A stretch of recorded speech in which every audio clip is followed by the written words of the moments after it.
Center with local age for a sold-out show. I believe we'll have more tickets give away to that show when we get a little closer, huh? I tend to think that myself. All right, man. It's Opie and Anthony. We got a real busy show today. We're doing movie cliches. If you got one, give us a call, 931-1AF, or you can fax them into us at 931-1073. I got a couple prison ones. Prison movies. Every prison movie you see, it's the same cliches.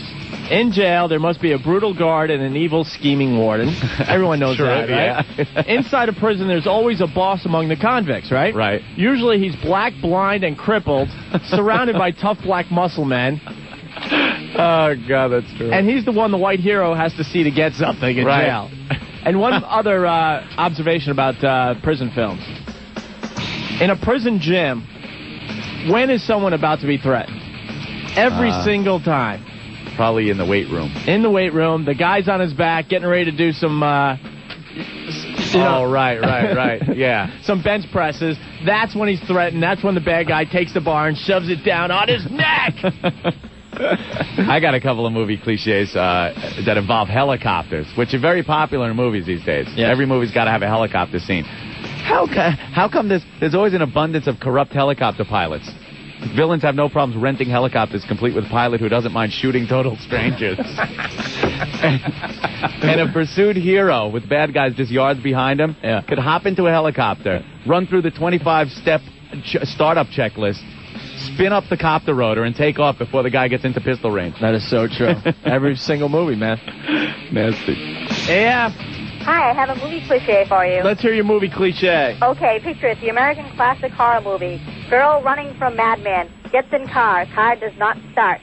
Wait, but before she gets to the car, she's got to fall down 3 times. And drop the keys at the door when she's trying to unlock it. And let's not forget, when she's running as fast as she can, the monster, of course, is walking, and the monster will always catch up to her. How about when she's running through the woods and the tree she decides to lean against to take a breather? He's always behind it. Exactly. And there you are. You're at a summer camp. Yep. And all of a sudden, all your best friends get murdered. What would you do? You run.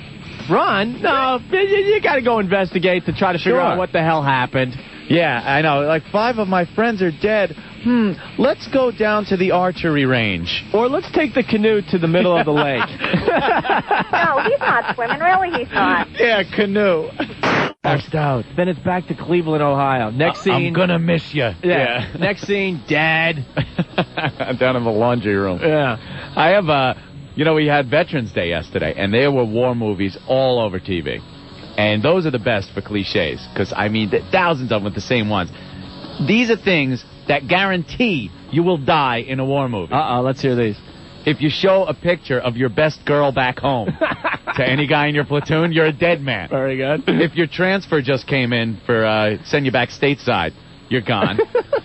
If your name's Kowalski, you're a dead man. If you're the son of a general, right, you're a goner. Any tail gunner in any airplane is a goner. And the radio man. The radio man. Anytime you got that radio on your back, you're a dead man. You're dead in every war movie. That's a classic. IAF, do you have a movie cliche? All right.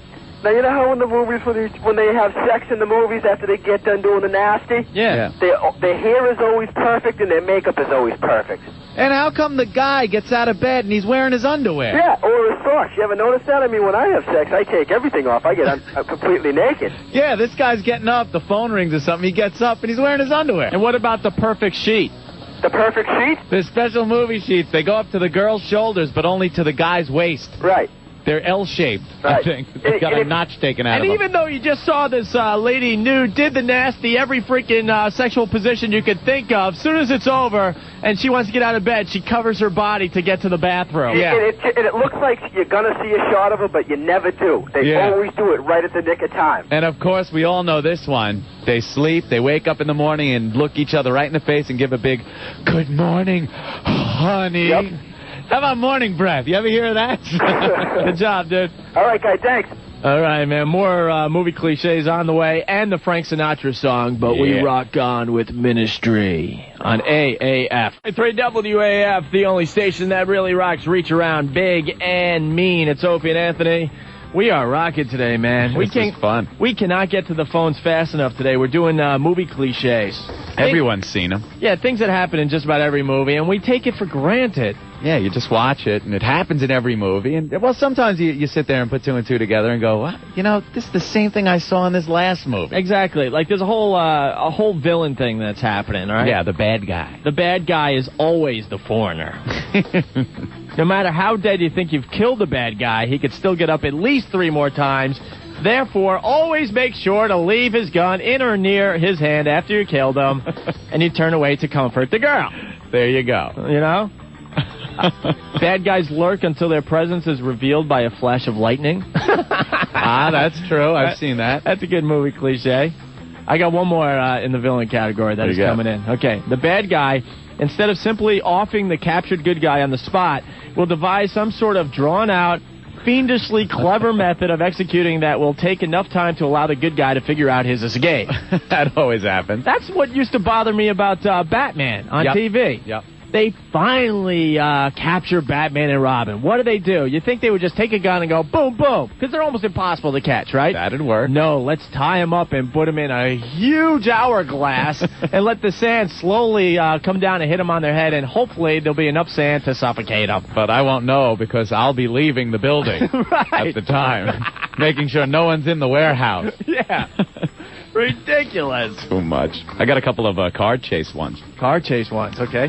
Well, pedestrians in Hollywood, I guess they have the world's best reactions because you don't have to worry about hitting them. Mr. Papadopoulos is quite used to having his fruit cart smashed, and through all his cursing, he always manages to get out of the way. Out of the way. And people being chased down the street, they are running in front of a car. Yeah. Get off the road. Right. The car can't follow you into the woods, right. But they're running down the double yellow line, and the car just never can seem to catch up to them either. That's kind of dopey. Another one with car chases. If you see 2 guys carrying a pane of glass across the street, it is guaranteed that there is going to be a car barreling down on them within moments. That's true. And how about if somebody fixes your brakes so they give out? Yeah. They never give out at the stop sign or a light or when you're parking. They give out down the windy mountain road going downhill. And when people are driving a car in movies, they have no need to look at what they're doing. No, you can turn and talk. People in the back. And if you're driving in a car and you're in the back seat, you have to remember to sit right in the middle. Right. Don't sit to either side. I don't know why they do that in movies, but they got to sit right in the middle. Oh, there's a million of them. If you got one, give us a call, 931-1AF. Everyone's been emailing about the Frank Sinatra song. Well, he's in bad shape. He might be dropping off. So we're preparing for his death by coming up with goofy, wacky little songs. Whether he's dead or not, damn it. So this is Anthony and his brother Joe. They came up with this ditty for old Blue Eyes. Check it out on AF. Start digging the dirt. Start grieving today. They're pulling a sheet over my face. The morgue, the morgue. This little cold room. My skin's turning gray. I've got a tag around my toe. The morgue, the morgue. Now soon they'll put me in a hole that's 6 feet deep. My blue eyes shut very tight in eternal sleep. I have passed away wearing my toupee. Put me where Dean and Sammy was. The morgue, the morgue. My singing is through, and my lips are blue.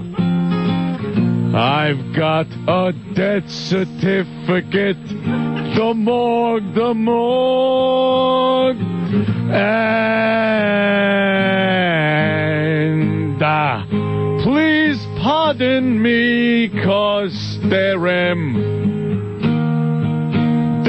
embalming me.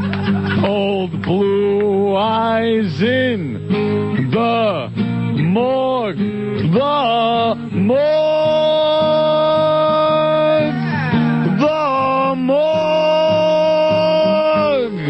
That's right, baby. It's old Blue Lips, chairman of the morgue. Brother. That is twisted, man. Temple of the Dog on AF. AF, the only station that really rocks. My God, does that song rock. Filter and Jurassitol. That's a great song to hear when you're stuck in traffic. Because then you just want to freaking kill somebody. Oh, yeah. It's Opie and Anthony. We're doing movie cliches on the program today. We cannot get to the phones or faxes fast enough. People really getting into this today. Yeah, I appreciate all the participation from our faithful listeners. It's making for a really fun show, man. Got some from Western movies, though. Western movies were full of cliches, things that just happen, and seems like in every single movie. In the Westerns, there's a Hey Cody rule. Hey Cody rule. You know what that is? The bad guy gets the drop on the good guy. He could pull the trigger and kill him. Right. But he's got to go, Hey Cody! The good guy spins around and shoots him. To just shoot the damn guy. That's good. And then another thing that's good in Westerns, how come the cowboy, he's in a building, he sees the bad guy out on the street, right? He's got to break the glass and stick his gun through before he shoots. Just shoot through the window. You see him fine right there. Because as soon as you break the glass, then you get his attention, and he can possibly get out of the way before you get the rifle through the broken glass. I got one. You got to picture this, okay? All right. All right, you're watching a movie. The phone rings. I mean, in the movie, okay? The phone rings. Caller says, hey, you better check out what's on the news on Channel 13.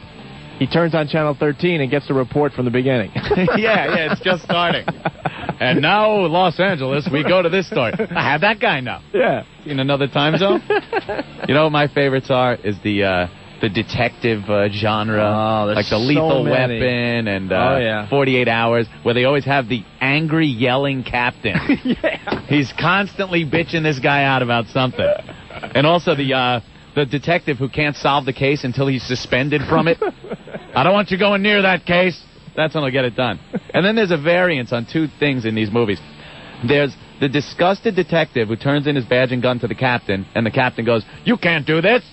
And then there's the disgusted captain who takes the badge and gun away from the detective, and the detective says, you can't do this. That's good. It's like in every one of those movies. Oh, we got to go to the phones. They're ringing off the hook. Hi, AF. A couple more movie car truisms. Oh, let's hear it.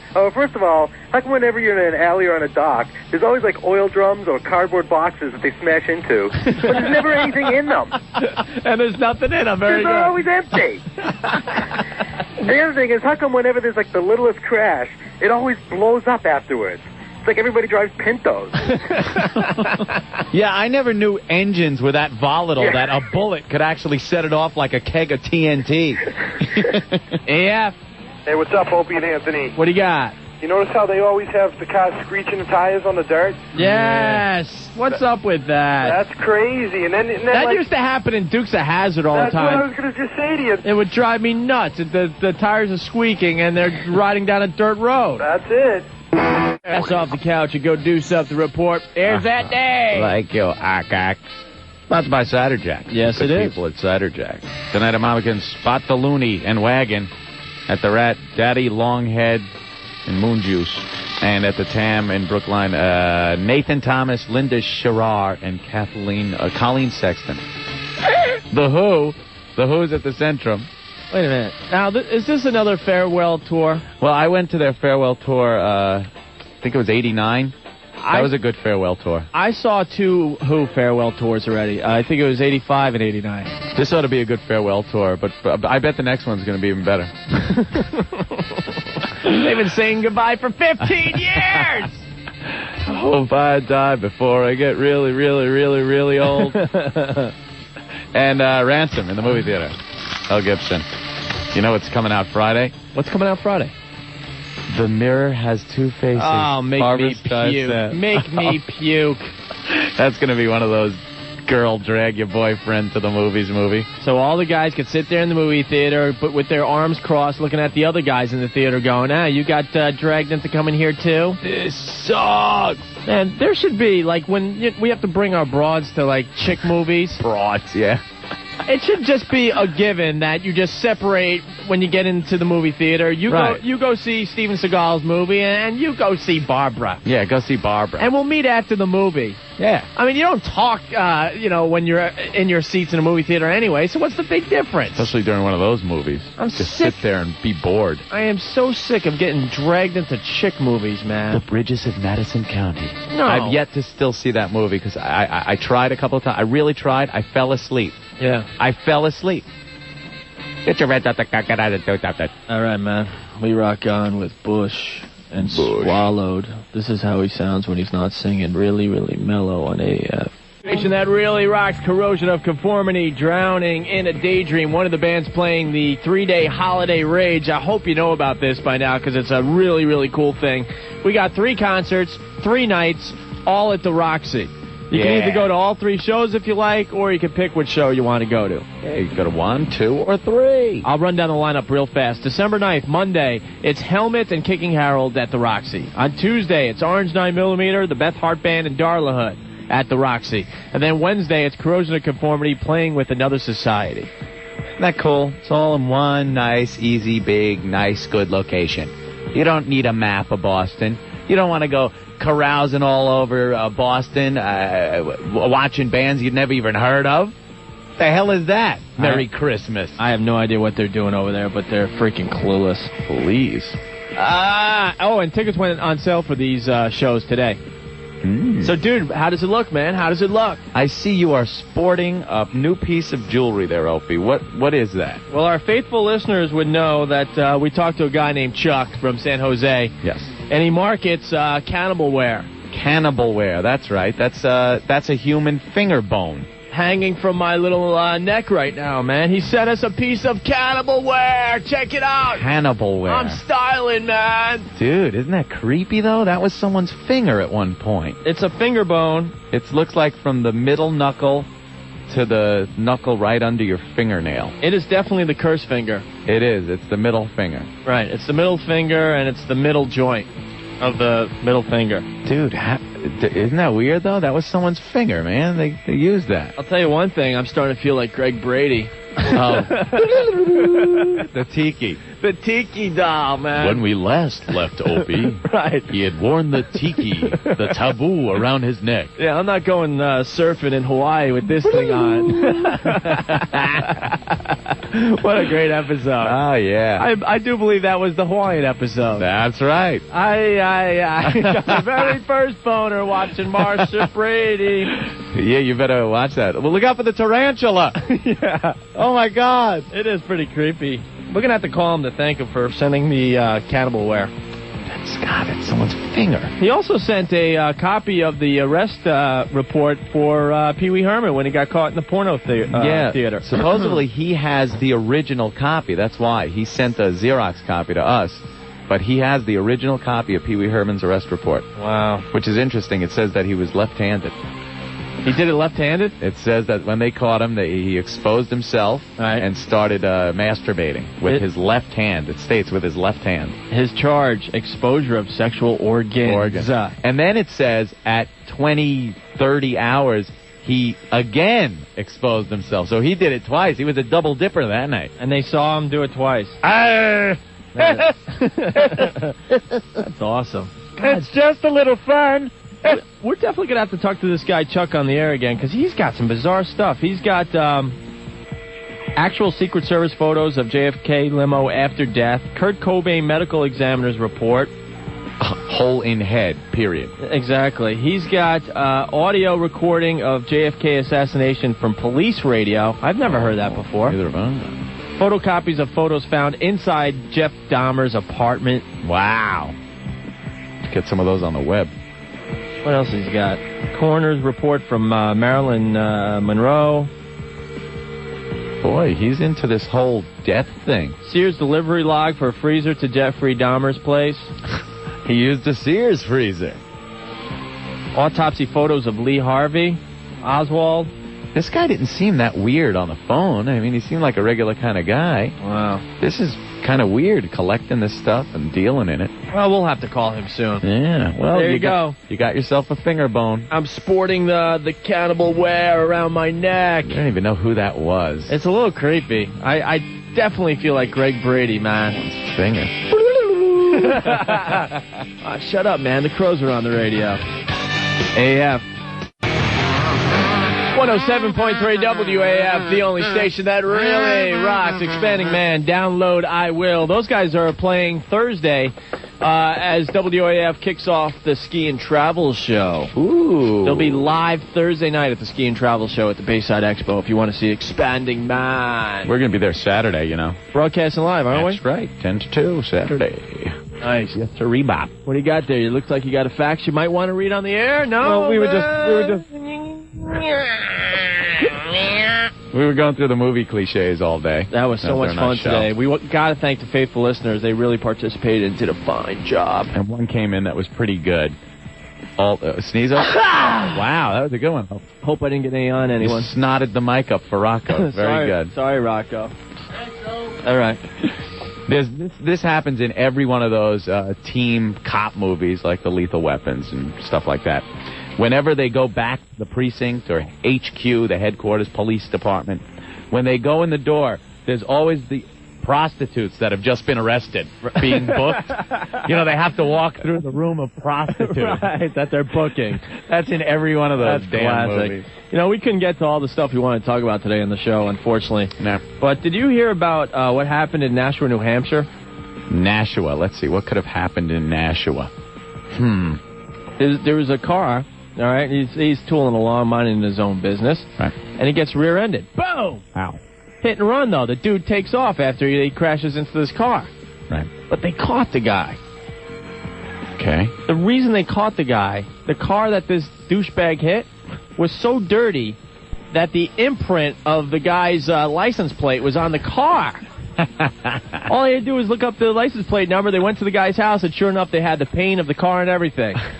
Got him, hook, line, and sinker. So maybe it's good to have a dirty car. Don't wash your car. Can you imagine? Getting screwed like that, wow. That is awesome. You'd think you got away with a crime, but the car you hit has is dirty, and your license plate is embedded in it. Isn't that amazing? It's fine police work. Yeah. Wumbo. No, I found the license plate on this dirty car.